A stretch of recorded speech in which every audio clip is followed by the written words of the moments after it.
Magandang hapon, ngayon po'y araw ng Lunes, January 22, 2024. Narito po muli ang update sa lagay ng panahon. Hanging amihan pa rin ang pangunahing weather system na makakaapekto sa ilang bahagi ng ating bansa, ayon po sa Pag-asa.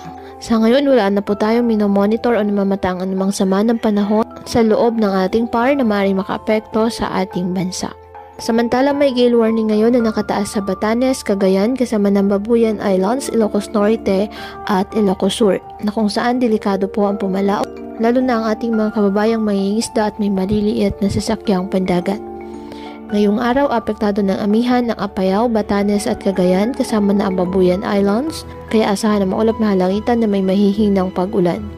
Ang Metro Manila, Ilocos Region, Central Luzon, Calabarzon at nalalabing bahagi ng Cagayan Valley at Cordillera Administrative Region, bahagyang maulap hanggang sa maulap na halangitan with isolated light rains dahil po sa amihan.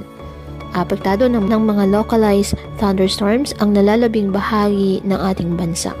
Kaya patuloy po natin na pinag-iingat ang ating mga kababayan sa banta po ng mga pagbaha at pagguho ng lupa at ugaliin na magdala palagi ng payong o kahit anumang panangga sa ulan sa tuwing lalabas ng ating mga tahanan. At yan po muna ang update sa lagay ng panahon ngayong araw.